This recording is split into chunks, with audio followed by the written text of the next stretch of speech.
feel like every single time that I talk to you, we're like in a hurry. I It's like do. at that one time we met at Louis' conference, we were in a hurry. It was like the after, I think I was leaving the next day. I was Yep. just here for the day. And then we talked for a little bit. Then a couple months later, I called you for some ICP stuff. Yeah. And then it was like 10-minute calls, man. But how you been? What are you up to these days? I'm great, dude. I've been editing my puppy course, and I'm like official. I'm like my own official editor, and I've been sitting here for hours in this chair, day after day, editing. That is literally my life right now. That's the only thing I'm doing.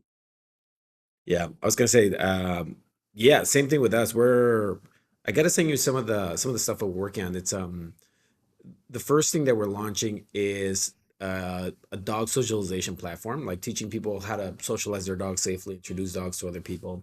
And it was kind of an accident, because we've been working on a school for a while, and I've talked about it for some time. And we do have the school. The thing is that we're putting everybody at the company through the school first, right? And so we have something called the Dog Handler Academy. And so for that, we film the technician levels, the level one entry level technician. Level two is where they're like really getting to know, they're still handlers, but they're really getting to know how to train dogs and some of the science. So instead of like having them learn it all at one time, they're going to be learning it like piece at a time, right? And so part of that module, um, people really need to learn how to socialize dogs. We don't do any like 30 dogs or 40 dogs or 50 dog play groups, but we do groups and board and trains, and say after graduates come back for services, we do like 5 to 6 dogs maximum socialization, right? Like dogs that are trained, dogs that are um, dogs that are trained before they get into social groups. There are dogs that don't know anything, and then there are dogs that are like off leash, e-collar, did the whole thing. And so the platform follows the dog pretty much. How do you socialize a dog that's got zero skills? Gotcha. And then how do you treat them as they have more skills, right? So as they add on to their skill set. And so I thought that was just for the staff here for like our team, but then I thought I'm just gonna put it as a course. It's already filmed and edited, and just people can benefit from it. But dude, I get Bro, the there's levels to it. dude, there's so many levels. Yeah. I mean, and it's really hard stuff to do. I mean, you're coming from a behavior background. I'm sure you see the challenges of just doing behavior work, right? Yeah. It's not just like a cookie cutter stuff where everyone can learn. I was looking at your Instagram before our call, and just checking out your latest content, and I'm like, dude, you're doing some hard shit, like some stuff that like people just can't do, and it takes a lot of experience, and it's more nuanced than anything. Like it takes a lot of experience. There's skills on there that you don't develop unless you have done a lot of it, right? And you've made a lot of mistakes. Yeah. Um, but And yeah, dude, man. so So see, I want to touch though on the need for people to learn how to observe dogs and just pay attention. I think that's like the hardest challenge because, it's like if you want to learn more about how dogs and communicate with each other, with us, and interact, then you have to be staring at them the whole time. And, not staring at them trying to make things up, but like really trying to like understand the situation, the circumstance that things are happening and behaviors are happening. Because just like people, and I tell my clients this all the time, that we can be having a conversation and things are going great and we're smiling and joking, and then you say something disrespectful and all of a sudden it changes. It's like, bro, what are you talking about? And same things happen with dogs. Where they're interacting, things are going well, and then boom, something changes. I just had a call with a client the other day, and she sent me a video, and she's like, "I don't know what happened. The dogs were playing great, everything was going well." And she's like, "And then all of a sudden, my dog, the male just went after the female." So I watched a video with her, and, like, dude, instantly, I was like, I know exactly what happened. And what happened was they were playing fine, everything was good. The male, he was on his back, they were, swapping roles during play, looked great, and then he got up, he shook it off, and then he put his nose to the ground and started sniffing, and I said, right there, he was telling her, "I'm done," or "I need a break." She tried to play, he kind of, like, side-eyed her, and then he, like, looked at her, went to walk off again, she continued to try to play, and then he yeah, and I was like, and so granted, I did explain to her how his reaction to her was a little bit more than was needed, because he didn't just, snap at her. He went after her, he attacked her. But I said to her, I was like, "Look, we have to learn how to advocate for the dogs and learn what to look for and step in when it's necessary." But like you said, it's so nuanced. It's so Man, I love it. I could watch dogs all day. I love training at the dog park. I train outside the dog park, but I love doing that because I love to watch the dogs. I'll be in the middle of a session, like, "Look at that over there."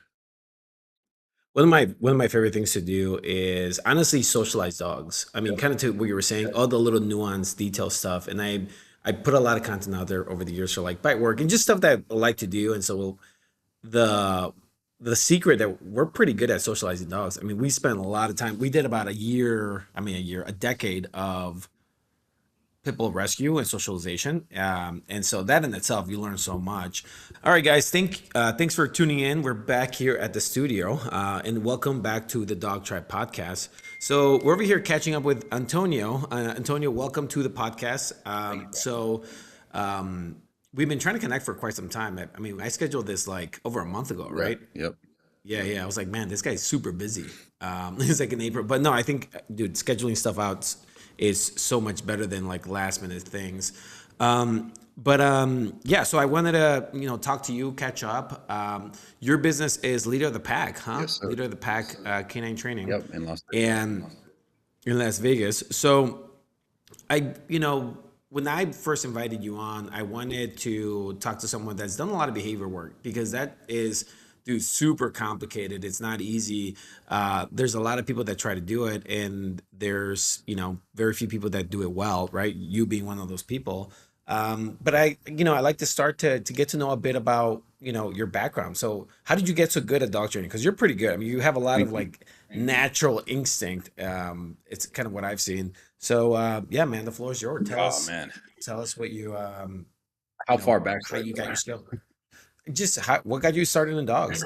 What got you Dude, interested in I've dogs? loved dogs since I was a kid. I actually, this book right here, I had a smaller version of that when I was, like, 8 years old. And I got my first dog when I was like 8 or 9 when I started training her then. Her name was Tonka, and, that's really where it started. I always loved dogs, always wanted a dog. I tried to take a dog into my house at 4 years old. My mother was, like, not having it. Finally convinced me to let me get a dog. Got her, trained her, fast forward, and then I got my Shepherd Brooklyn back in 2012. And, yeah, that's so, man, like, I became obsessed with dog training. And I was pretty good at it. I would take her out and people would notice her and they would give me compliments, and there was one moment that I remember very vividly. There was a lady at the park, she was struggling with her dog as I was just throwing the Frisbee for Brooklyn, and I felt this really strong urge to help her, like, I just really wanted to help this woman. But I'm a perfectionist, and I didn't wanna be that guy who trained his own dog and all of a sudden felt like he knew everything. So that kinda just, sparked, like, a seed within me to wanna learn more. So I started looking at dog training schools, found a school, went to school, and then I got my dog Logan. He was assigned I went to school in Star Market, Texas. Yeah, was there for 3 months and stayed a little extra. But yeah, so I got Logan when I brought him home because Brooklyn was kind of a breeze. Her nickname was Easy Breeze. So she was easy to train. She was motivated. We had a great relationship. Logan was like one of my greatest teachers because when I brought him home, he had all these behavioral issues that I didn't see when I was in school because I would have him in the kennel, take him out, train him. I fed him by hand for training and then put him in the kennel, and that was it. When I brought him home, he went after my wife. He went after our Yorkie. He had resource guarding issues. It was crazy, and I remember, like, really regretting adopting him because I'm, like, trying to start a business, and I just wasn't prepared for it, at least I didn't think I was. But it's one of those things that when you kinda ask God for something, you're like, "Hey, I want this," and God is like, "Here you go," and then you're like, "Why me?" That's what it was for me, but it's such a blessing because he taught me so much just about there are just so many different personalities within dogs, just like us. We have obviously genetics, we have temperament, we have environmental factors that change, how they interact with the world, how they interact with us.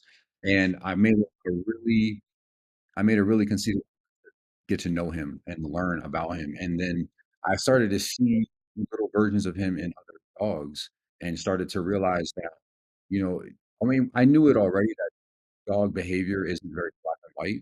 There are a lot of gray areas. But I mean, I love it, man. I love watching dogs interact. I love trying to figure out, like, what's going on in their mind. It's just very, fulfilling for me to watch that, and even more fulfilling to be able to share it with people who wanna learn it, my clients or even other dog trainers who want to understand better about, how to interact with dogs, when we should step in, how we should handle them, and things like that. And I'm still obsessed, to be honest with you. Yeah, one of the things that you mentioned to me that was kind of interesting was that you brought your dog home from school, and then you started noticing a lot of behaviors you didn't notice, right? He was having problems with your wife, the dogs, and that's kind of common, specifically when we put the dogs through I call it like a conditioning process, right? You get the dog, you train it, you put it away, you're managing everything, and then it's time for it to be a dog, and that's when it starts having problems, right? It's like the separation between like I call it training and behavior. Yes. So like you have training, which is like we teach the sits, the downs, the plays, the nice leash walking. Honestly, like walking past other dogs, all that kind of stuff is like training, and you're proofing the behavior of heel. But the but you're not really dealing with the dog's natural behaviors and emotions Yes. until it starts acting on its own, right? Until it's free and it's comfortable in an environment, or honestly until it's got the actual physical opportunity to do those things, right? Yeah, And that's when people start having issues. If anything, that's when I would say training actually starts, or like behavioral training starts, where you're now using training to tackle the dog's emotions, right? Like how do we expose the dog and paint a picture? 100%. And, that's a big gap, I think, in the dog training world where especially with clients, where there's a huge difference between training and behavior. I like to explain to people that training is like performing tasks, sit, down, come, heel, etcetera. But behavior is more lifestyle. It's about being able to normalize and desensitize dogs to normal things or to teach them how to have like social etiquette, things like that. How do you interact with the dog?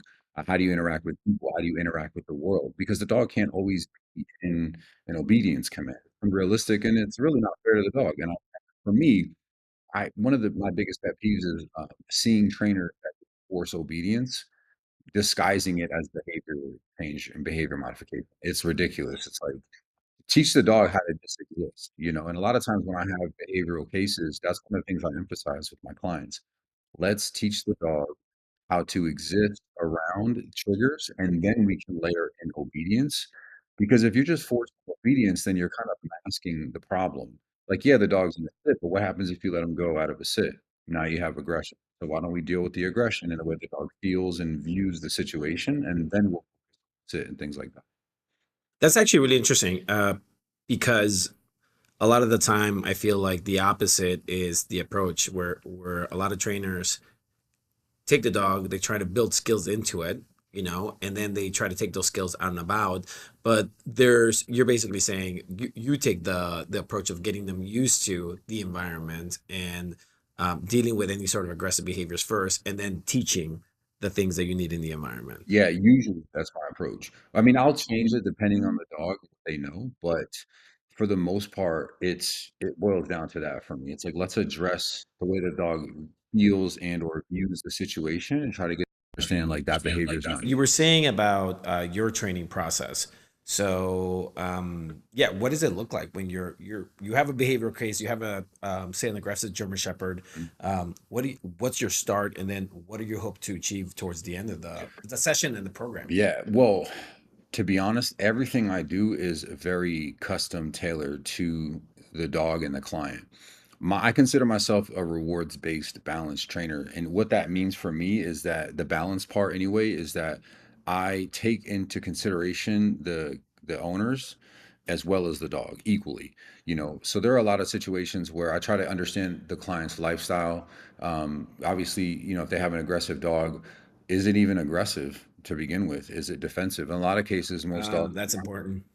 they're insecure, and so their way of dealing with a situation is defensive, and sometimes it just ends up working for them because they make a big scene, they're reactive, and then they get pulled away, or Mary and Joe down the street just walk away whenever they see that dog because they're like, I don't want to go anywhere near that dog. So from the dog's perspective, it works.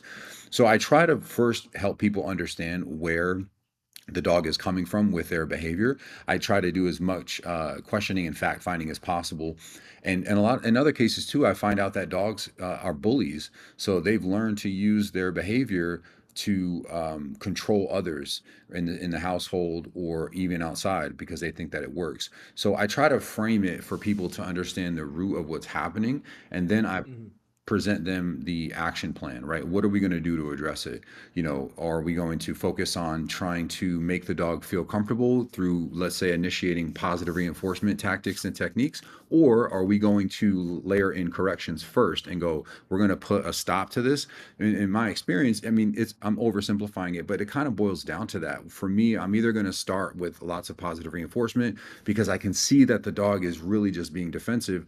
In other cases, it's kind of progressed to a point where now the dog is a bully and they're walking around like, yeah, I run shit, Right. and I'm like, no, no, you don't. We're going to stop that. But on the back end of right after we start with corrections, we're going to layer in that positive reinforcement. Because for me, Yeah.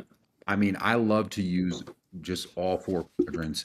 I think it's super important to be able to communicate from all ends of the spectrum with dogs. And yeah, and I usually lay it out like that for people and explain to them. And I'll be honest with you, man, I've had quite a few cases where I come in, I assess the dog, I do my eval, and I have a plan of action in mind how we're going to work. And then I change that once we actually start getting going because the dog tells me that they need something different.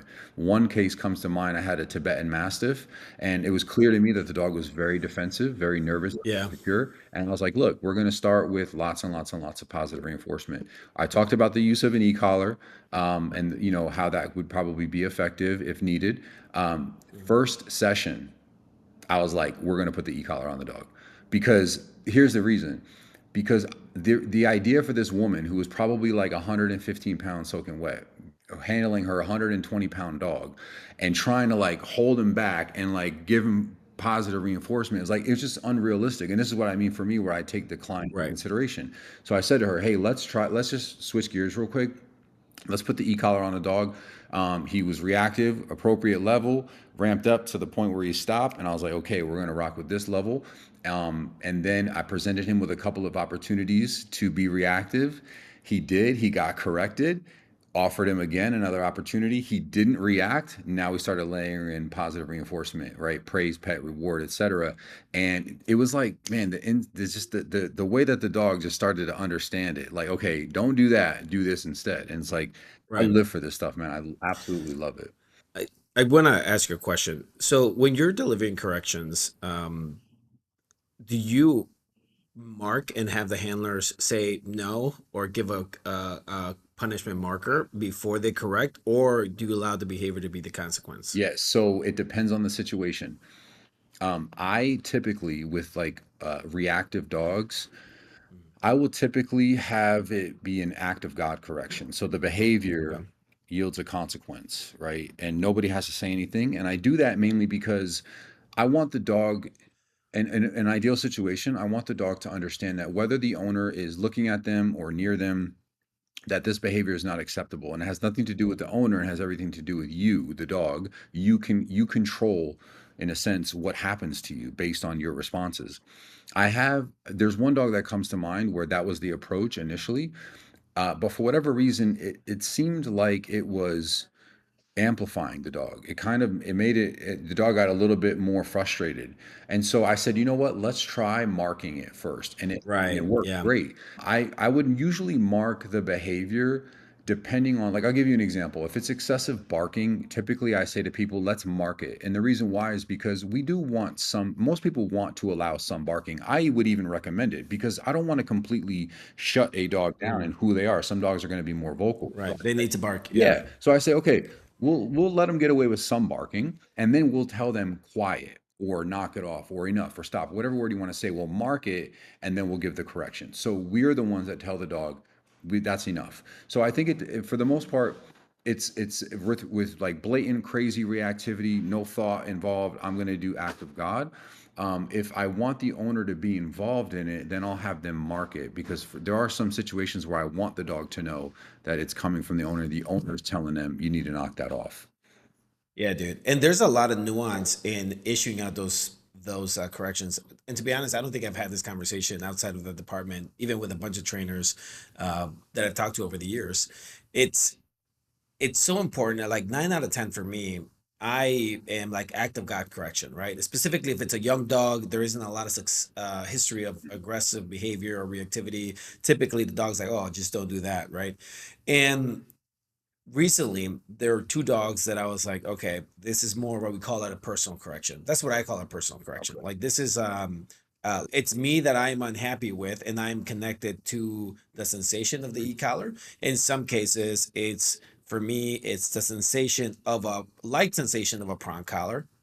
So mark light sensation of the prong collar, and if the handler is just too small or something like that, then backing it up with the e-collar to just give them the needed correction to stop the behavior. Got you. Um, but in I have noticed that in some cases, if the act of God corrections, the dog almost perceives that the dog or the other people are doing it. So some dogs like need that extra feedback, like, oh, it's my handler that doesn't want me to do this, or it's the trainer that doesn't want me to do this. In some cases, if it's not clear that they should stop, they almost assume that the other animal, the other dog, or that thing is doing or applying this sensation to them. That, yeah, And those are the times where I found more personal or marking the behavior before applying any sort of punishment has worked better. I could see that. One of the ways that I navigate through that potential misunderstanding with dogs is this is why I layer in a lot of like play positive reinforcement because Mm. as an example, if I have a dog that's reactive to other dogs, what I want that dog to understand is when you see another dog, good things happen. But if I'm using an act of God correction, it's because initially when that dog sees triggers like other dogs, there's no thought process. They just go, they fly off the handle. And I use a correction to go, you need to think about your response. And once I get that pause, that thought process, that hesitation, bingo, I go, good boy. We start getting playful. We start implementing positive reinforcement. That's how, in the dog training world, I've actually had a trainer make a video about a video that I posted, and they're talking about suppression. And that's a thing where like they're talking about Bro, people love doing that yeah, shit. yeah, and that's fine, whatever. I call them couch. Those are canine couch trainers where they sit on there and they just pull up content like from myself and then they make videos on it. But they actually have no real videos of Yeah. themselves working with client dogs. But that's a whole nother topic. But suppression, right? So that's a common word I hear thrown around. And I've had clients talk to me like about suppression. I go, listen, suppression is a real thing. There's truth to it. First of all, and the fact that the definition of the word suppression is to stop something, right? But I get the point of of trainers who use that as a negative thing, saying, look, you're not really dealing with the root cause. You're just teaching the dog to keep it quiet until they can't hold it in anymore and they let it out.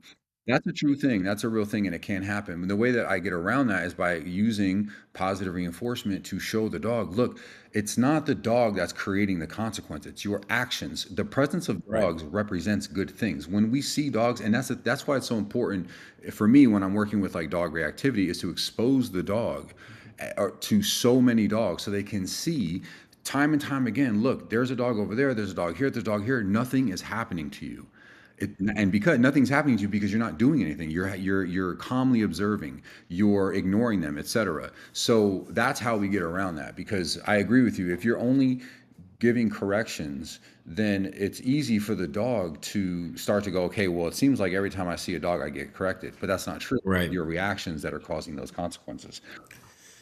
What kind of dogs do you put on management plans? Because there are some dogs that, and they're far and few in between. Excuse me, they're far and few in between. There are dogs and cases out there that are true, you know, I don't say victims of their own genetic makeup, Yeah. right? Like here in the city of Chicago, you see, that family downtown that has this like game bred pit bull Yep. that they got from the shelter, and then they're like, if you give me a dog, I'm gonna kill it, right? Hmm. If there's a small animal that comes by me, I'm gonna kill it. And some of those dogs, suppression is a management plan, or like getting them to withhold their emotions and be like, okay, I'm not allowed to react, this is what I gotta do, and then allowing a release through play or other good things. That in itself makes it worth their while. But in their mind, they're still like, if it was push comes to shove, if I had the Yep. opportunity, I will I would bite the dog. I'm doing it because you want me to, and I'm doing it because you help me release the stress that I feel, Mhm. or satisfy the desires through a different outlet like food or playing tug or something like that. That's the reason I behave. But what are your behavior or your management plans look like? So Yeah. what do your management plans look like for cases that just are not going to see a lot of improvement? Well, first of all, I would say owner awareness. So, like sitting down with the owner and letting them know you need to understand who your dog is, and we got to work with the dog that you have. So sometimes the part of that plan, I would say that the foundation of that management plan is getting the owner to understand the importance of safety protocols like a muzzle and leashing their dog and not Yes. ever having the dog off leash and just recognizing and being honest with themselves about who their dog is. And sometimes that can be difficult for people. And this is why, for me, part of my approach and just my training philosophy is really just, having a good relationship with the owner where I can speak to them in a way that I can help them see things without being feeling judged or Right. anything like that. Because that's step one. And then, what type of protocol do we need to put the dog on? For example, if it has anything to do with children, safety first. I would rather have the dog put away in another room or leave an area with children if you feel for any reason that there's a potential for aggression. So why put children at risk? Why put your dog at risk to be euthanized because they bit a kid? So again, facing those hard truths is step one, and then talking about safety protocols like a muzzle or leashing the dog, and or like potentially having an e-collar, have a dog wear an e-collar for their life. Obviously, you take it off at night for those that are listening, like, you know but wearing it whenever they're out or whenever necessary. A lot of times people struggle with, or at least I should say, they have this idea like, well, when can I take it off? When can we not use it? And while I understand that, the reality is it's like, it's a safety feature. So when can you drive without a seatbelt? You probably shouldn't, for the sake of safety, Right. right? You should Right. wear it every time you're in the car, and that's just how it is. So, that's just, I mean, same thing with like, if I don't want my dog to have to wear booties all the time when it's 110 out here in Vegas. Sorry, I don't know what to tell you. If you want to walk them in the middle of the day, they're probably going to have to wear booties. Otherwise, they're going to be in pain. So, it's important to recognize what the dog needs. And I think that for me is something that I really focus on when I speak to people about that. Like, this is what we need. This is what the dog needs. Right, right. I think understanding and being clear with the owners that, hey, there's kind of like an end of the line for training in some cases, right? Yeah. Or and there's gradual improvement. Like I've seen dogs and I've had the I would say the pleasure of observing some dogs over the course of say their 13 years of life, right? So there's just recently a Rottweiler that passed away, and for sure, I don't think they're going to get another dog. I just ran into him over dinner the other day, and for some reason, first time this happened to me, I sat down for dinner with my wife, and right next to me was a longtime client from like years and years ago, and she had a Rottweiler, and she did a great job with it. But the dog was aggressive towards dogs and will bite them for just any reason, right? Just to get close. And she had the dog was aggressive for like 10 years, and she put the dog through training. We trained it. We got it to a certain point, like she can handle it, walk it, be around people, dogs, but never interact with them. And then she eventually got engaged and got married, and she needed to move in with um, two other German shepherds, right, or two shepherd mixes, and we put the dog in the training program, muzzle conditioning, e-collar, did the whole thing. And I think the dog was already about 10 years old. I mean, it wasn't a young Rottweiler anymore. And I thought for sure at that age, it's like, okay, like there's just so much stress that's being applied to an older dog. Is it necessary? And they followed the steps and made incremental progress all the way to getting those dogs specifically to get along, go on trips together, be in the backseat of the vehicle. I mean, honestly, I was really impressed because it was one of those dogs that had a long bite history, was not very nice to other dogs, was challenging for people, and she was also the owner that was willing to sometimes maybe um, take a bite from her own dog on accident in the middle of something, and she was really committed to it. And so I've had the privilege to see some dogs make progress even beyond their initial diagnosis of their behavior, like, hey, this is the end of the line. But I think people can make at least like 10-20% more progress on their dogs, but there's always going to be that issue, because say the dog was just that way, or became behavior early on in life, so he's got a lot of practice. So are there any cases that are just like so memorable to you that are kind of like that? My I feel like everybody that does behavior work for sure does, I Yeah, would say. I'll be honest with you. One of my first thought is my own dog.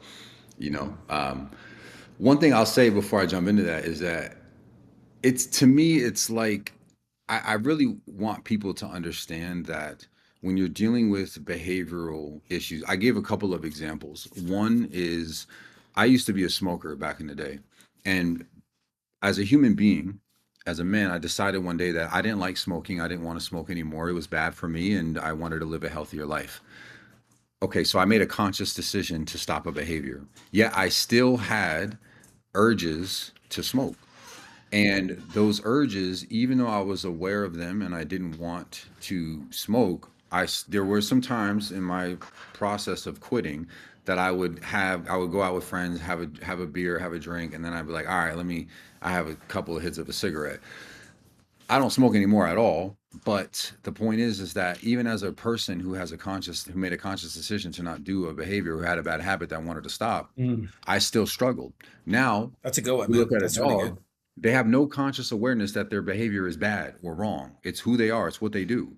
And we come in as humans and go, that's bad. I don't want them to do that anymore. We want them to just stop. And I try to explain to people that it's unfortunately, it's not that simple to just give a couple corrections and give a couple of treats and just expect the behavior to change. We have to make sure that we are constantly, right, feeding the good behaviors and aware of the ones that we don't want so we can stop it as soon as they start. That's step number one, is that awareness. And so we can't expect dogs to just change if we ourselves can't change. You know, you scroll on your Yeah. phone every night and you want to stop, yet you still do it, right? But your dog has no awareness that they're having this terrible behavior, and you expect them to just stop doing it because you yelled at them a couple times or gave them a Yeah. couple of And it's become part of the brain too. It's 100%. Yeah, part of the, exactly, exactly. So behavior is part of the yeah, brain. Yeah. and it's no different than saying, having a person that's an alcoholic and saying, well, why can't we just have some beer in the house? Well, it's because it's more difficult for them to, Yeah. be consistent. So, with all that said, my own dog Logan is a good example for me because throughout his whole life, ever since I brought him home, like I said, he went after our Yorkie, and my wife and I. So my wife, after a couple of times he went after her, was just like, "Look, I don't want her really near him in certain situations," and so that was the management protocol. We were just very, very aware of that. And to be honest, Minnie was her name. She was older, and so it was difficult to get her around him. What I had realized later on when we got our youngest puppy, Charlie, who's a Yorkie, my wife's dog. Logan, I just realized like I don't think he really is comfortable with small dogs. And and so I made a strong effort to get him to be comfortable. And I did that by getting playful with him. I would literally be on the ground and I would get playful with him and I would invite Charlie over. And then while she was jumping on me and him, I'd be touching him all over to kind of associate her touch with my touch, etc. And it went so well, man. I work and I still work on it now. Like if she interacts with him, I'm like, good boy, Logs. Logan has come so far with his behavioral Right. changes, and I tell people about him all the time. If you work with me and you're hearing this, you already know that I probably mentioned Logan.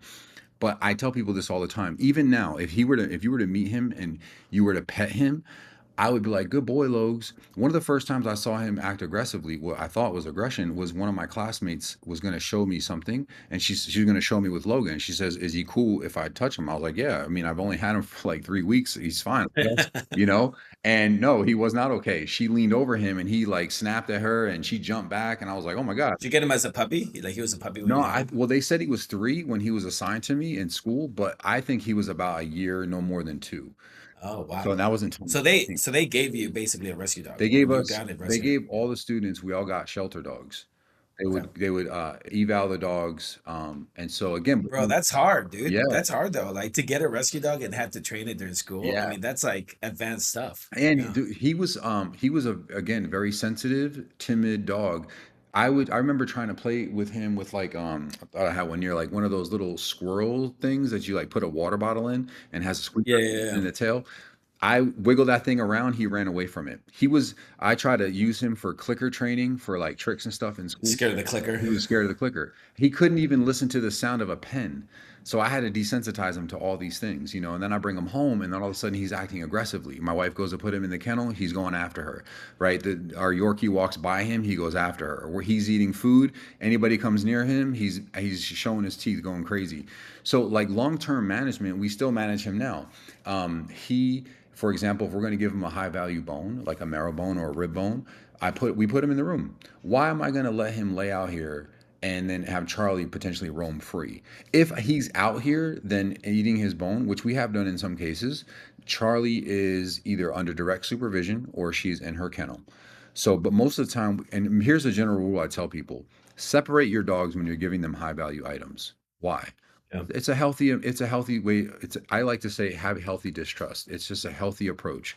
There's no reason why we should leave high value items out and just expect dogs to always get along. They're dogs. It's like having Right. kids that have their favorite toys out and you expect them not to get into an argument about who's got the toy. It's no different, you know? And I tell people all the time, your dog is like a permanent 2 or 3 year old kid, permanent. So mentally, so you have to handle them in that way. Yes, they know things. Yes, we can have certain expectations, but don't be surprised when they act like a dog. That's who they Right. are, you know? Yeah. Yeah, they're going to communicate like a dog, Absolutely, yeah. you know, And and the only way they know how. exactly. A little question about your dog. So, do you think he's gotten better with the other dog because of his relationship with you, or because through training and exposure he got better? I think Was it both. I would say definitely my relationship with him, as I learned more about him and how to handle him. I and I made videos on this too, where, for example, Logan is very vocal. He kind of has an attitude sometimes. I remember not that long ago, I had some friends over for a UFC fight, and he was laying down in the living room, and somebody came to the door, and just to be consistent, I told him to go place. He didn't want to go place. And so I got up and I pointed at the bed and I kind of like stepped towards him and he like got up, but he barked at me. "Arr, arr, arr," and then he goes over to his bed. And so another one of my friends who was here, she's actually like just started to get into training and she kind of looked yeah, at me and I was like, and she has a dog. She was actually a previous client of mine. And I was like, I told you, attitude, you know, but I don't care. Back in the day, that would have bothered me. My right. ego was involved. I felt like I would have had to correct that because, you know, Dude, that's huge. That's huge, yeah, oh man. my God, I Yeah, tell people all the time, it's okay, you know. He had an attitude, it is what it is, but definitely my relationship with him is a part of the reason why we can trust him with Charlie. In addition to the fact that I worked on it very much, we got playful, and to this day, man, they start playing together. You know, I say get him, Logs is like my way of telling him to like loosen up and get playful. right, And I'll say right, like, get him, Logs, get her, Logs. And so he'll start barking around, and then I come in, I chime in, I start pushing him, and it's just like it's playful. His interactions with her are playful. And dude, I'm telling you, when the first time that she walked over to him on his bed and he just like was chill about it, I'm like, that's a good boy, bud. I went over there, I'm petting him, loving on him. And you know, I tell people this story. I talk about him all the time because I've had him since 2016, almost 10 years. And it's still something that I incorporate, my right, communication with him, my praise for him when he does the right thing. It's still something that I incorporate, and I tell people this is why I say it's a lifestyle. This is why when I started my business, I called leader of the pack canine training, behavior, and lifestyle because it is a lifestyle. And if you're not willing to make it a lifestyle, then don't have a dog because it's a lifestyle. right, right. No, for sure. And so many people, specifically those with behavior problems, or their dogs have behavior problems, not the people, or maybe the people too. Yeah, uh, there's just such a lifestyle change that's really hard for people to accept, you know, and yeah, that's really where they start wagering, man, should I keep this dog? Should I not keep this dog? And it really takes a transformative experience in order to get the dog to a better place, you know, often even a transformative experience for the handler, right? It's not uncommon here to get this very specific scenario, which is I was driving through the south side of Chicago. I saw a, you know, pit bull literally tied to the fence or chained to the fence, and there was skin and bones. And I took the dog in, and because they're very nice people, they stop by like, I'm gonna take care of an animal that's outside, I'm gonna do that myself, and just take them home. And once they get to a really good health and they're like comfortable, not even comfortable, healthy, just as soon as the dog starts feeling healthy, not mopey and not like tired because it's underfed and underweight, they then start exhibiting all of the behaviors and all of the things that they've learned in their past, right, in their previous life. And so now you have kind of like a disconnect between the handler and the dog. You have the dog that really needs a firmer touch, or I don't want to say firmer, I would say a more direct and understanding handler. They need a someone that's like, wow, this is a dog that's like X, Y, and Z, and therefore needs this handling approach and shouldn't be around this kind of people and shouldn't be around these kind of dogs. But the person that they're tasked with is often, or as a handler, it's often someone that's pretty nice and kind-hearted, and I would say a little less willing to correct and address certain bad behaviors. And so then you end up with kind of like a monster on a leash, right? You have a Yep. dog that's like wants to, react at dogs and people. And I was actually just with one of those clients yesterday. We went out to have pizza and a drink to get the dog some exposure, right? Because now they've had their dog for about a year or something like that, and she actually saw us go out to our PSA trial. So she saw Lobo and me showing the PSA twos about 2 weeks ago, and she showed up there with one of our my assistant training director, and she just wanted to see, so she was there for the day, then went home and had a completely different expectation of the dog. And she's like, wait, if your dogs can do all of this and that and this and that, like, what do you mean? Like, I feel like I don't have a high enough expectations for my dog. And I said, yeah, it's true. That's actually where the conversation started, which is like, when I first met them, you could tell that there was a big gap between what the dog needed and who the handler was, right? And then so my job was to train the dog, make sure the dog's got the skills and the exposure and do it in providing her service. But also it took a year for us to take that handler through a series of their own journeys, right? Their own experiences, which is like, come to the pack walk. Yes, you're struggling a little bit, but I did not think you were going to take this dog home and you were going to be like, this dog's amazing, right? And this is, I think you're going to see the value in the training, but I don't think you were going to have the skills to handle the dog, right? So, sometimes in these cases, you have to take people on for a long period of time and get them to a place where they have now transformed themselves Yeah. and adjusted their lifestyle, Yeah. right? And expectations of the dog, that they become the person that the dog needs. And I think, dude, that is so I cool. agree, Like man. watching people grow and dogs grow like that, I think it's so cool. I agree. It's one of my Um, favorite things apart from the dog transformations is the client transformations when they come in. And I've had so many clients that were, I would say nervous themselves, insecure themselves, not confident at all, didn't know what to do.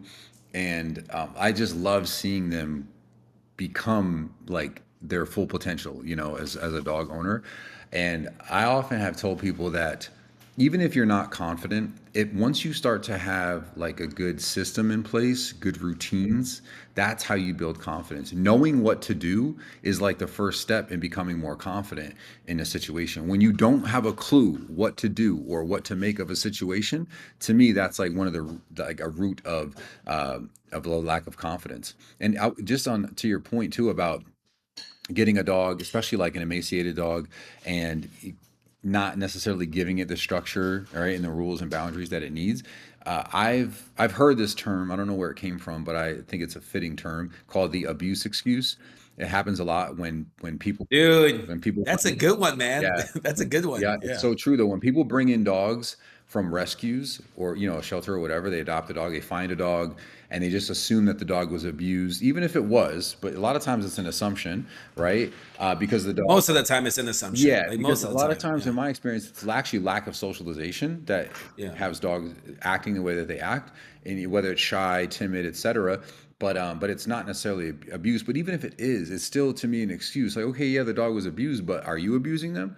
So they don't have to feel guilty about it. You're not abusing them, so don't feel bad. But they Yeah. still need rules and boundaries, because those abused dogs, those nervous, shy, timid dogs, when they're looking around, they're like, all right, well, nobody's running the show. I guess I will. That's exactly what happens. And I call it a honeymoon phase, where you first get a dog home. 2, 3 months in, if you haven't provided rules, boundaries, and structure and this lifestyle of what they should be doing as in a routine, then all of a sudden you start to see all these behavioral issues. It's a very, very common thing. Yeah, no, for sure. And there's a and it's it's kind of baffling to me that there's always that disconnect between rescue dogs and their new handlers, right? And it's more or less like if you were to just put yourself in the shoes of the rescue dog and just limit your ideas and thinking to whatever experiences they've had, you would be a little more understanding of, say, what it is necessary to train them and develop them.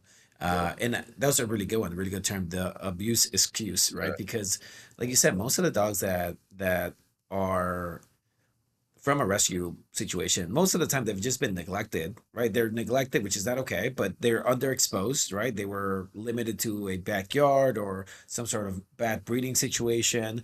And in some cases, dogs that have been fought, you can tell, and Yeah. a lot of people use the idea that their dog was a bait dog, right? And bait dogs when you see them, and often it's not like a golden doodle, right, Right. or a small shepherd mix, or that those dogs are very different, and very sad situations.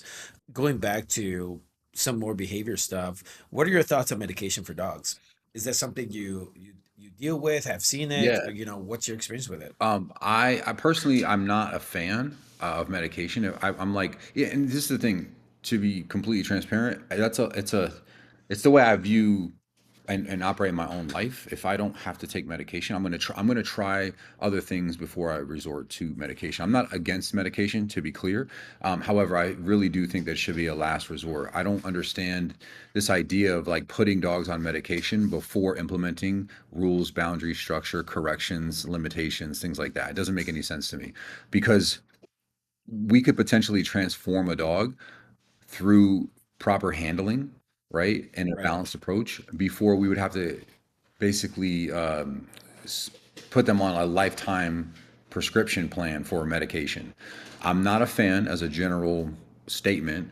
But yeah, in my experience, man, I've had a lot of clients come off, or helped a lot of clients take their dogs off of medication, because we implement rules, boundary, structure, and corrections. And I think that medication is unfortunately being pushed as a cheap and easy way to deal with behavioral issues. And to be honest, it doesn't really help.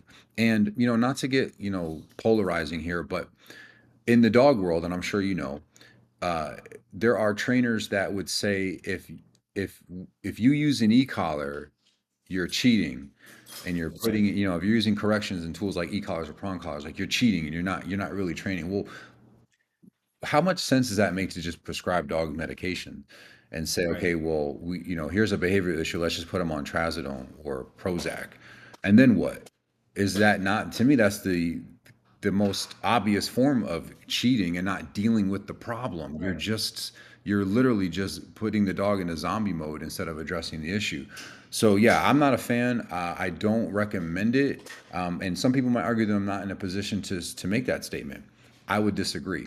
I think that my experience with dogs, and dog behavior, absolutely puts me in a place to say that most dogs don't need the medication that they're prescribed for their behavioral issues. What they need is somebody who is willing to come in and have a relationship and create a lifestyle with that dog for what they need. Yeah, no, for sure. And uh I guess people shouldn't necessarily I guess let me start this over. I've as I've worked with more and more people, I've learned a level of patience for people, even like the people that you're saying it the nice way. Most of the time, it's like you're abusing dogs with the collar or the prong collar or That anything, too. right? Yeah, they're just you're abusing it. Yeah. You're abusing the dogs. And someone sent me a message on Instagram, or the company message on Instagram last night, and they asked, "Hey, I'm curious, what kind is what is your training approach? And when I was younger, when I was like 24, 25, I would be like, like using training tools here in Chicago was like a big deal. I mean, I think it still might be. I don't know. Feel like we've just made our bubble so big that it's like, we don't even think about it anymore. But someone messaged, and I thought the question was the leading question, right? Like, yeah, we're a balance training center and we use training tools here. And then they follow up, well, what kind of training tools? I was just gonna be like, I mean, all of them, like prong Yeah, collar, e-collar, like all of them. I yeah, don't know what you want me to tell you. But I learned to be patient with people solely for the fact that I know that their life and their background is probably very different than mine, yeah, right? And so, and my wife and I are from very different backgrounds. I'm from Mexico. I grew up in Mexico. I was an immigrant here. I was always like obsessed with work and, whatever you think life would be as an immigrant, probably that, right? And the interesting part is that you kind of experience the world for what it is, not for what it's told to you, and not for what you perceive, right? Because a lot of the times people are born in bubbles. Like dogs are born in bubbles. Like my dog, like Lobo, my Dutchie, regardless of how mean he looks on social media or everything else, he's kind of a weenie. I actually think he's a little too much of a baby, but because of his development and in the KMPV program in the Netherlands, I mean, they just develop dogs. I will just say very differently, right? Than I developed him, but I knew that I would have more control but less power given the way I am approaching his training, right? It's the same thing with people, and it's the same thing with dogs. It's like, growing up in America, if, as an immigrant and putting myself into different social bubbles as time went on, you kind of discover like people are kind of the same way, right? Like you could be upset about training tools because maybe your life hasn't been, you've never experienced anything like that, right? Or and a lot of the times it's just like, your life is not that nice and your life has consequences, very physical consequences, and but you refuse to expose your dog to those physical consequences. And I'm not saying the physical consequences are like physical abuse, but I'll tell you what, if you blow a red light and you get T-boned by a car, there's, if you don't look both ways across the street, there are physical consequences yes, that you're going to experience, right? And so what is the doggy equivalent of that? Because your dog has to deal in the outside world and will potentially, based on their behavior, if we don't address the behavior or improve the behavior, they will have to deal with certain life consequences that you can't save them from. If anything, they'll drag you into those consequences too, and then both of yeah. your lives are going to suck, right? That's a good Um, perspective.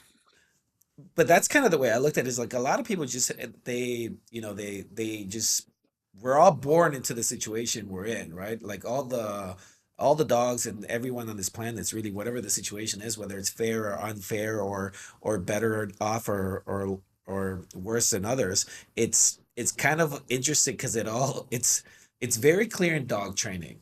It just really is, right? And finding, I guess what's helped me is finding analogies that they can understand based on whatever their profession may be or whatever their background is, can really help because yeah, I mean it gets so polarizing. But that's just what I think about. It's like, well, you've also not trained or had to do or had, and I'm talking about the individuals that Mhm. say are, this is my podcast, so I can say positive only. but Yeah, but I was gonna say it's mostly, like it's a positive only. yeah, Nothing in my life has been positive no, only, and I it's sit not there and I think realistic. it's not realistic. But I also think about how do you know? And this is like a little bit of doggy arithmetic, right? Which is like the dog does this and it equals food, and the dog does this and then it doesn't equal food. You have to assume, or maybe you're assuming that the dog only cares about food and doesn't care about Exactly, anything else, right? exactly. Which is might be wrong.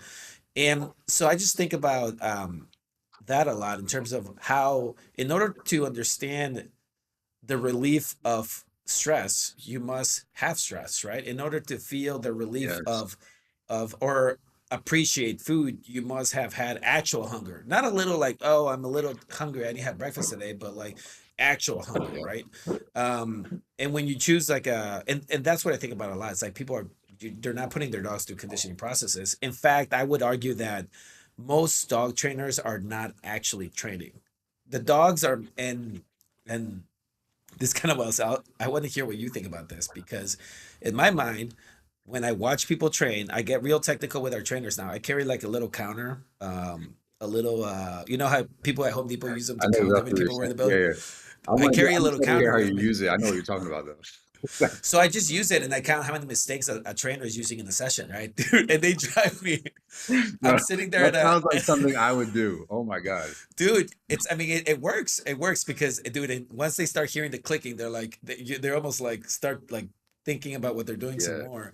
Well, real But quick, I have to say that is one of the reasons why I struggled at first creating content because or sharing stuff because I'd watch it and I'm just like, all right, someone's gonna oh say something about that. Someone's gonna say something about that, and then I'm like, you know what? I don't care because here's the thing: the reality is like none of us are perfect, and I'm sure. And I've literally told people like, hey, if you're using food, like don't have your hand in the food bag when you're walking yeah. your dog because then it focuses on the food. And then I've caught myself doing that, and I'll say to them, like, look, see, so look, we're not perfect, but Right. when you can understand, when you realize that you're making a mistake, that's where you want to be. You know what I'm saying? Well, that's kind of where what got me started on this is that you don't have to like agree with everything. Just be willing to be proved wrong, Yeah, right? And exactly. for me, it's like, please prove me wrong because the more right I am, the better I am, the better my people are, the better, if I can be proved wrong, the sooner the better. Yeah, And um, where I was heading with this was basically that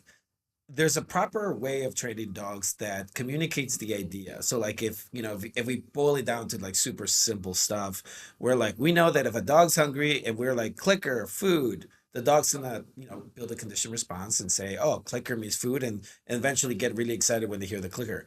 We know that for a fact. And that only happens if you follow a certain sequence. hmm, It doesn't happen if you follow the sequence. Maybe there's some effect, but not the proper effect if you follow the sequence in reverse, right? Um, if you give food and then click, maybe the dog guesses. I'll tell you what, the smart dogs will probably put it together yeah, that, oh, a click's coming, and then if you use the clicker, the dog's gonna be like, oh, that probably means food because it kind of shows up around the same time. But that's really what I think dogs are doing a lot of the time when they're working with trainers, and they're working, say, with people that are I still don't understand really what behaviorists do. But and I've talked to people. I've been in this city for a long time. I know you have to go to them for meds, but I yeah. really don't know what they do beyond that. Well, that's what I was gonna say. They Um, prescribe meds. That's what I. they prescribe Yeah, meds, right? That's what they do. But I feel like most people are not training their dogs. I feel like most times the dogs are just putting together what people are trying to teach them. yeah. You know? Well, I agree with you. I think the smart dogs are able to kind of piece together in spite of what we're trying to get them to understand, in spite Yeah. of our own faults and mistakes. But to touch on something you said earlier, with like the trainers and whatnot, like force free, purely positive. I call those trainers theoretical trainers because a lot of what they preach and shout from the rooftops are it's theory, and it's like yeah in theory that stuff works and it sounds good and it makes sense, but when you face reality or you're working with a client that's working 8 hours a day and they have an hour drive back and forth, it's just and it's impractical to expect people to control that much of a dog's environment, and it's just not realistic. Again, I've had clients where we walk outside, and as soon as you walk outside, there are triggers. There's no Right. way to walk out of the front door and not see a trigger. So what do we do then? And it's like again, it's just not practical. So, but I will say this that I can appreciate, like to your point earlier about being patient with people. It's something I learned really early on in my career. And I talked about this at the conference that we met, but one of my first clients, I was not very patient with, and we completed the sessions that we had on the agenda, and then we were supposed to do more, but they kind of fired me basically, and I was glad because I didn't really want to work with them anymore, but at the same time, it was an eye opener for me because I'm like, okay, if I want to be successful with this, and also I did want to help people, and because I really did, I said, okay, I need to change my approach. And I'll say this though, most people that I meet that are reluctant to use tools like e-collars or prong collars, what I respect about them is the fact that they don't want to hurt their dog.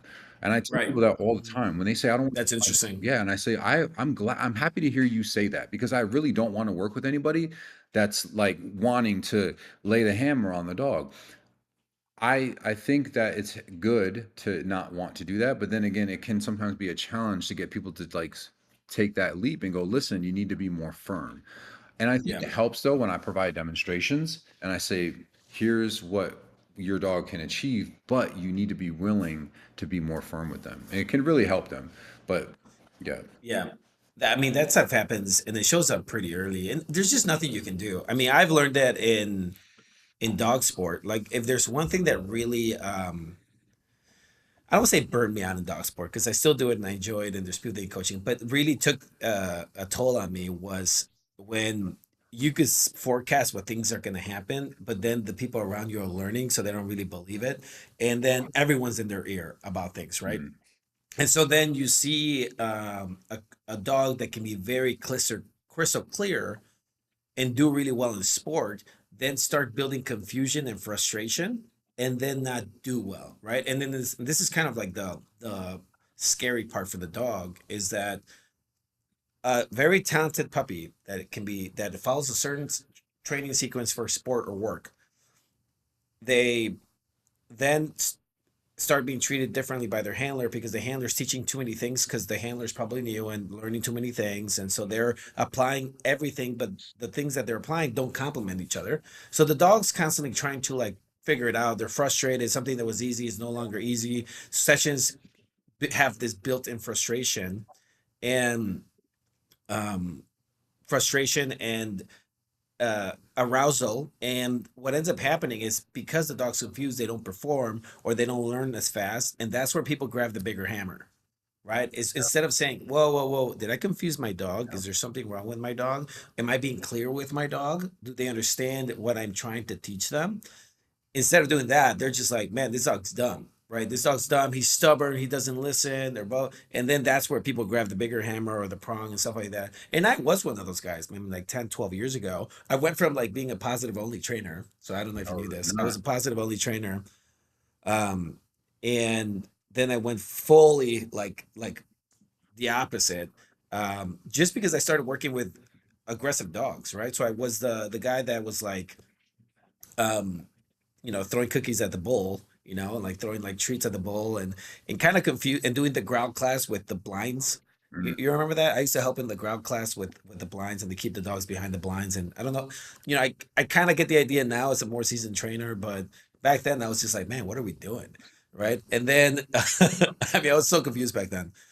But then with my mentors here, we started dealing with pit bulls, man. It was just like pit bulls and pit bulls in the south side. It was a charity program.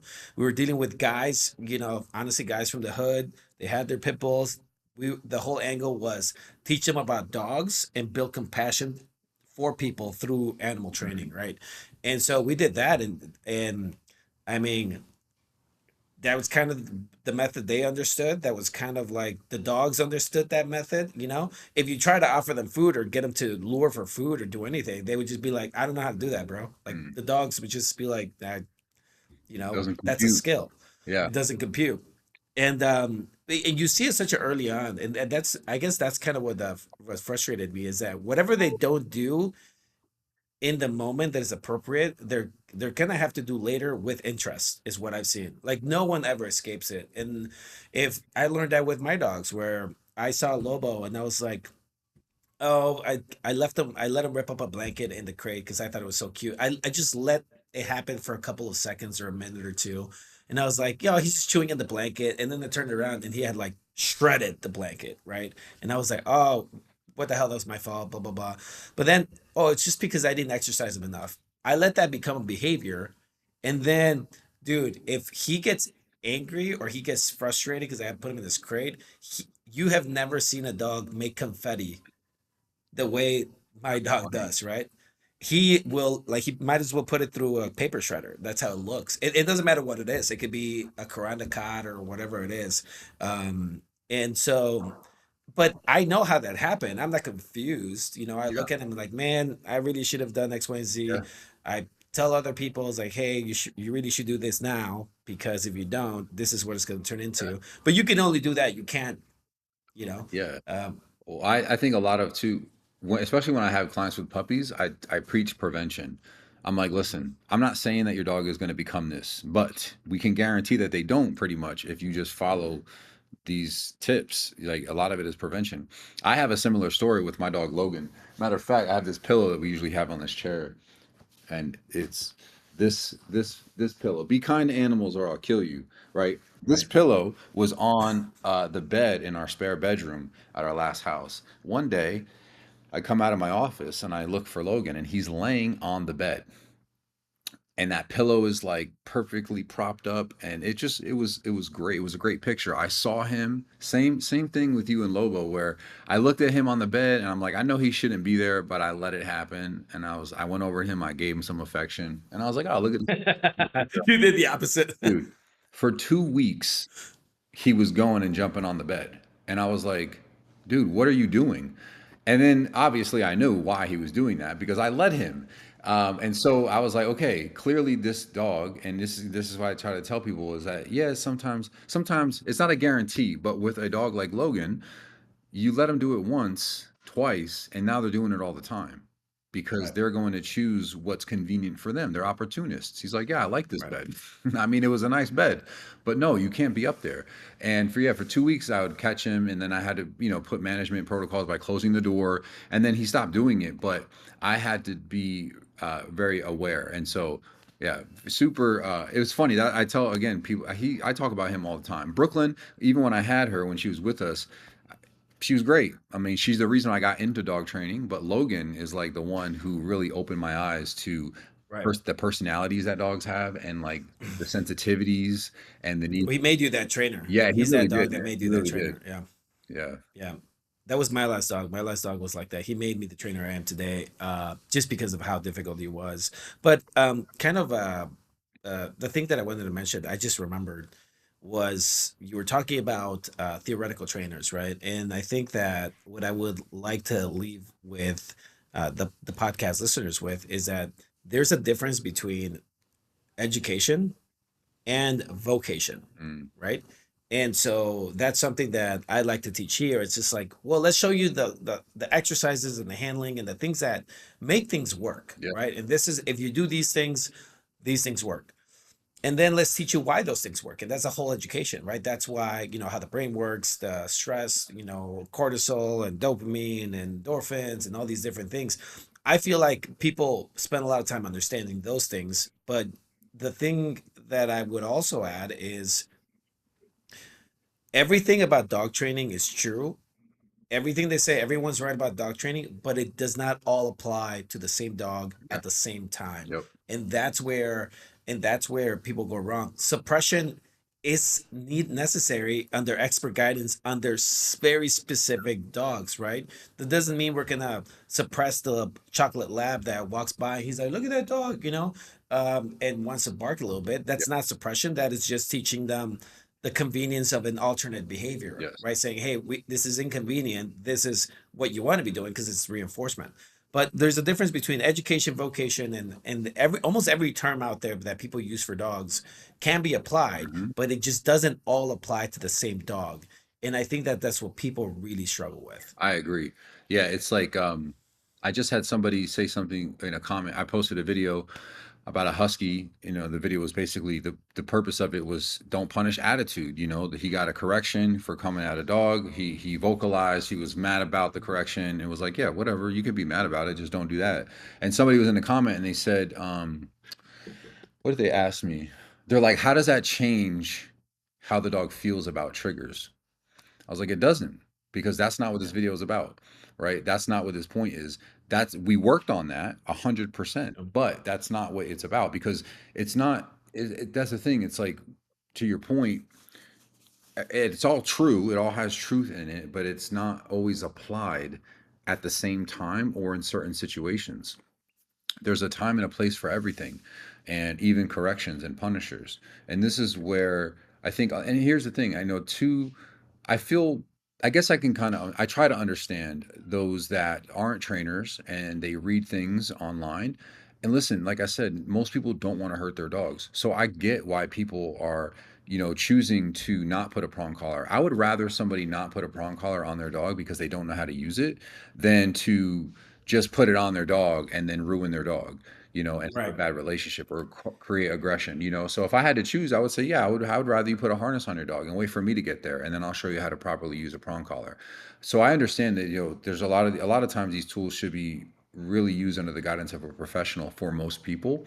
But I certainly respect those that don't want to harm their dogs, and I get why.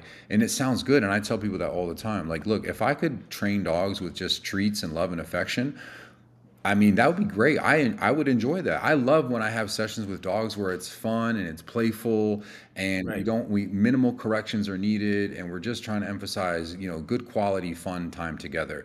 But that's unfortunately just not the reality of a lot of the cases that I deal with, where we need to be a little bit more firm. We need to set rules and boundaries. And of course, there's a time and a place for that love and that play. But yeah, if it could all be love, man, I mean, that would be great. But that's just not Yeah. reality.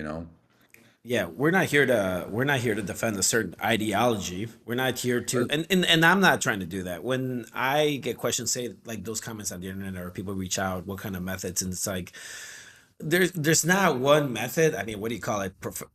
Like proper dog training. I Yeah, don't know what the method is yeah, I called, agree. right? How about I call it Um, reading the dog in front of you, giving the yeah, dog you what know they it. need, not what you want them to give Yeah, them. because the tools are not the training, and that's Agreed. just a given, right? The Yeah. tools are not the training, and if you as a trainer or a handler as a with their dog, they start focusing on the use of the training tools, you will realize that you will use them more often, Mhm. right? Instead of like, for me, I feel for people because there are some things that they want to do that they just can't Yeah. unless they have proper training tool applications and use and training. And if you have a Belgian Malinois and you want to go hiking off leash, where you're allowed, of course, but if you want to go hiking with a Belgian Malinois off leash, and you come talk to me and you say, "Hey, I want you to train my dog to do off leash without an e-collar, and I don't want them to chase some deer or anything like that," and it's just like, man, like you're asking for trouble, you're asking for physical harm for yourself and your dogs. Even if you try with a long line, people get injured with long lines all the time. Yeah. They're not meant to be out in the environment where they can wrap around trees or Yeah. branches, or It's different. tangle your dog up, whatever it may be. There's always something. um what how much time do you have, Antonio? I didn't want to monopolize your time today. We're good, man. I'm enjoying the conversation if you want to keep chatting. Yeah, yeah, for sure. I mean, uh, I wanted to talk a little bit about. I lost my train. It was like ideology, right? I guess the biggest thing is that if you focus too much on the use of the training tools, you're going to end up using them more. And there's an almost like a inverse effect that I start picking up on people now when they are targeting, when they try to work on a skill or something, they almost like overexpose it or risk making it worse because and I was thinking about this last night when I was working with that client, right? It's a client friend. We were walking around the neighborhood here in Logan Square, and we are going through. She said, "Do you want to go through the street or do you want to go to dog park?" Right? Or it's she referred to it in a funny way, and I was like, "Oh, dog park, like the dog route." Hmm. And it was like we were there at the end of the street. One's the left turn, one's the right turn, and the dog walk is on the right side. You go, I shit you not, it's like 4 o'clock in Chicago. You look to the right, and there's dogs everywhere, everywhere, off leash, running around, playing on leash. People meeting each other, letting the dogs play on leash, and then you look left, and there's no one there, right? And I said, well, why don't we take the dog walk? Because I'm here. That's why we're here. We're here through exposure training, and we just walked through it. There was no issues, no uppers. The entire session was great, and I realized that we didn't stop to try to work on something. We just applied the skills that were needed to get the dog through a successful outdoor experience, right? So as we were walking, another dog got a little close, and I said, right here, that's our heel command, right here. And the dog was like, I think I want to lunge. And we're like, no, no, come over here, right here. And I just reminded her and kept calm and kept walking. And then we went maybe about 10 minutes, didn't see any dogs, but we decided not to look for dogs because why do I want to go and chase problems where instead of, it's almost like you can paint a clear picture to the dog that when we go out on walks, we're going to do enjoyable things and we might go outside and play ball and go to hang out on the patio. I don't want to paint the picture that when we go outside, we're looking for dogs, Mm. right? Because a lot of people go outside and walk their dogs to look for dogs. And that in itself, when dogs remember, dogs don't really have anything to do besides remember how they spend their day with us, right? So, all right, cool. It's time to go outside. Time to look for some dogs. And the act of taking a dog out to work on dog reactivity might be the thing that feeds your reactivity, opposed to if you have some walks where you go and you encounter some dogs and it was great, but you did an activity and then some days you have dog walks with no dogs in them, and then walks with two or three dogs, or maybe an overwhelming amount. But that paints a different picture to the dog over time than going out and looking for dogs to practice on. Yeah, That was a really interesting thought I know from what you mean. yesterday. It's almost it kind of when you were saying that, I framed it in my head like end on a good note, kind of like count your blessings. Like you don't have to Mhm. constantly poke the bear, so to speak. You know, I would say, Right. yeah. Well, for me, one of the well, I'll say this, when I'm working on reactivity, I'm actually looking for dogs because I'm Yeah. like, and more so for the sake of teaching the dog how to deal with it. But to your point about, let's say, overusing a tool, as I'm editing my puppy course, I'm looking through content that I'm using for the course, and one comes to mind to your point where I was explaining to the owner that she needed to be the dog's on a prong. I'm like, you need to be a little bit more firm with your correction.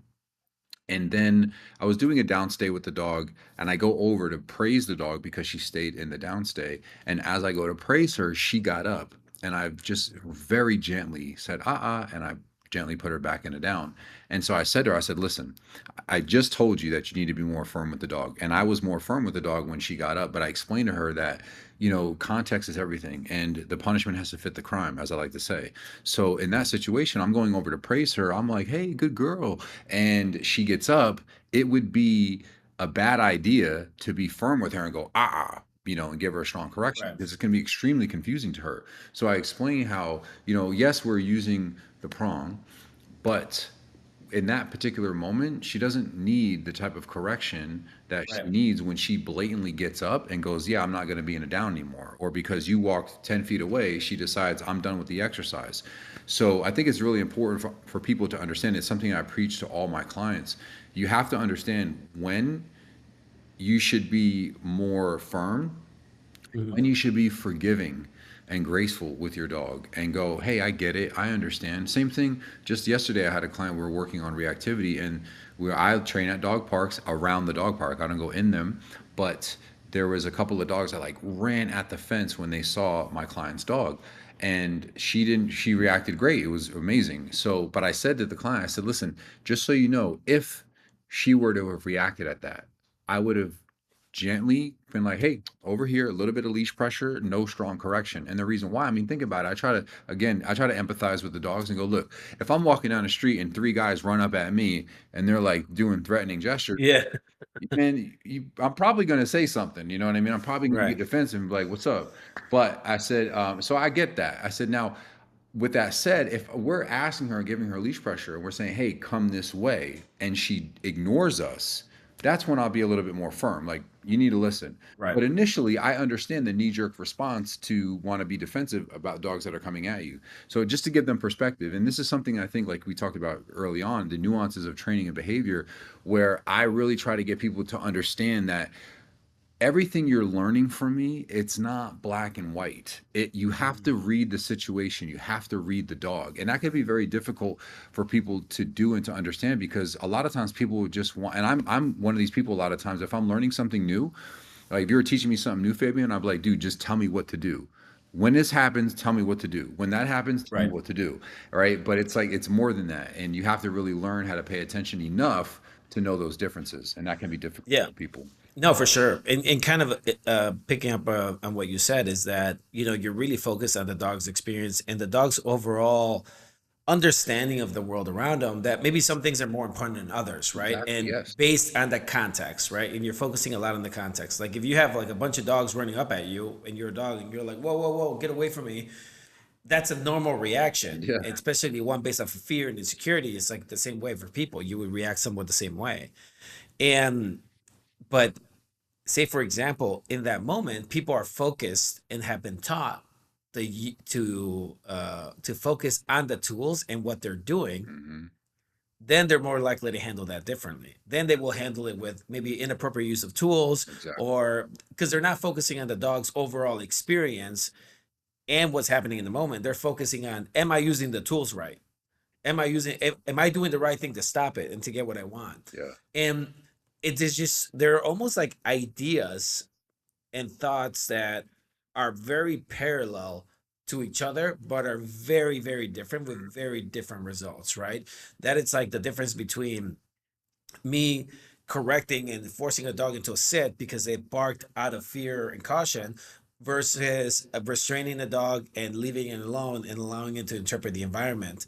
One would look like the appropriate thing to do that all dog owners should do. The dog should like not do that and sit down. Exactly. And the other one is what is mentally healthy, and the right thing to do long term for the dog. Yeah, I love that. Mentally healthy.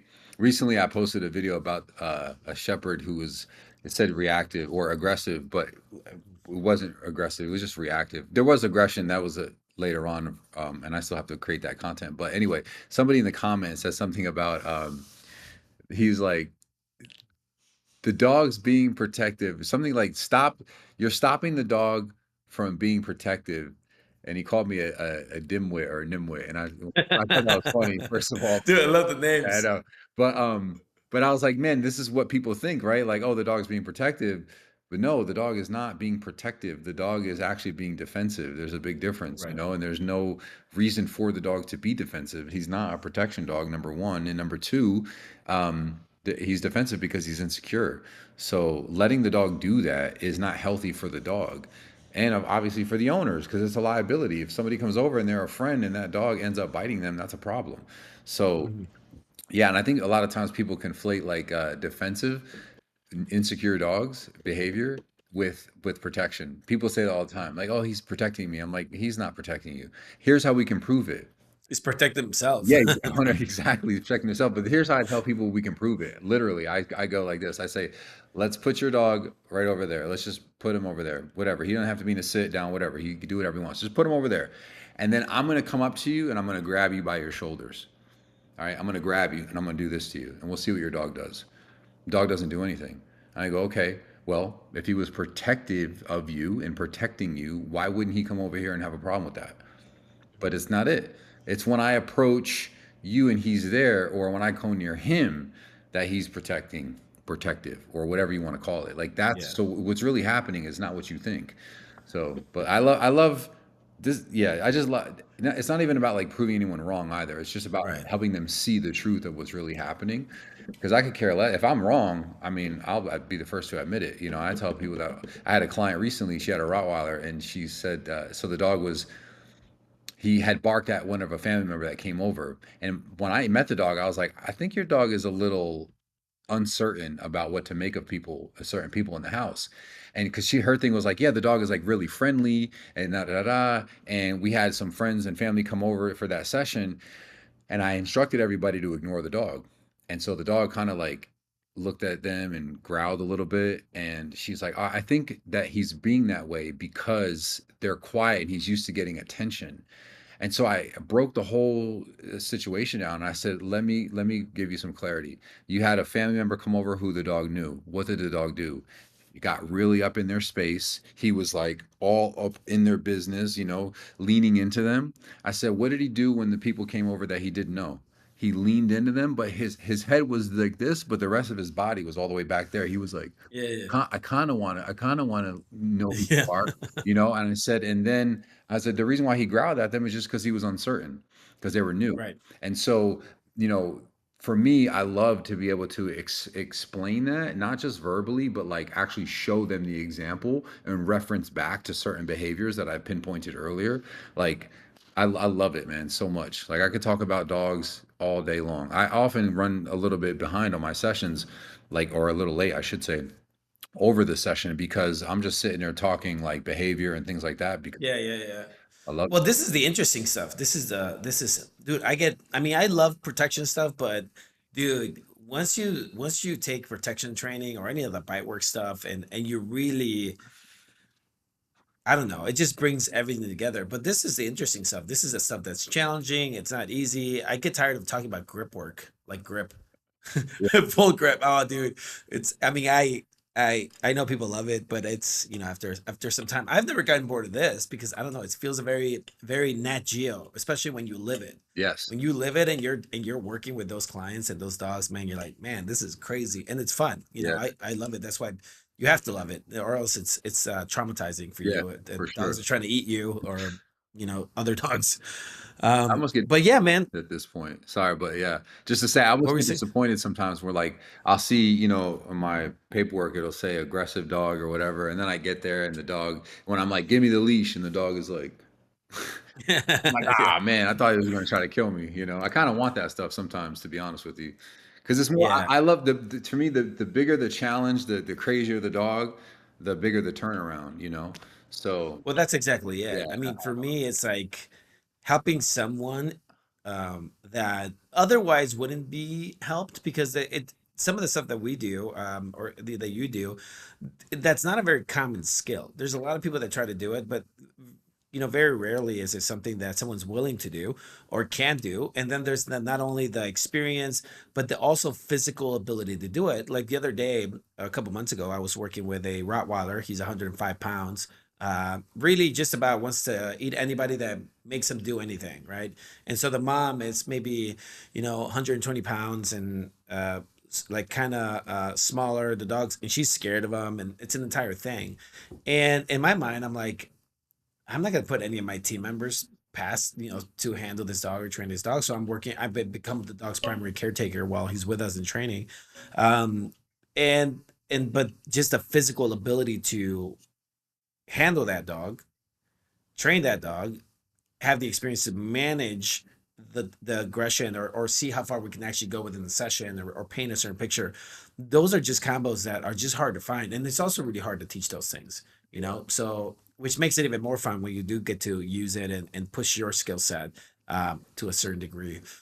Um, I like to get to where I can train trainers and mhm. take people, dog enthusiasts, and turn them into behavioral experts. That's something that I plan on doing very soon because yeah, I love it, man. I could talk about it, and anybody that's willing to learn about it and like truly embrace dogs and behavior and like really wants to understand, that's the kind of people that I want to work with. No, 100%. And so wrapping up, Antonio, where can people find you and what can they expect of you? What are you working on and where can Yeah. they find you? Well, got a new course that I'm going to be dropping soon. But you can catch me on my social media at Leader of the Pack LV. And then from there, you can just click on all the links and go to websites and stuff like that. I have a pack leadership course. I have a puppy course coming out. And then I actually just have two trainers that are going to be working under me that I'll be mentoring. And so I'm looking to expand. And yeah, like I said, I really want to get into training trainers soon, so that'll be coming. But yeah, you can catch me at Leader of the Pack LV, and I'll see you guys there. Awesome, man. Well, Antonio, thanks so much for being part of the podcast, man. I'm glad we finally get some time to actually talk because I feel like most of the time it's been like, cool, what do we need? We'll catch up soon. So we should do another episode. I'll come up with a couple ideas. There's plenty of things to just go over. But I'm down. anyway, guys, thanks for listening, and we'll catch you guys next time. Peace.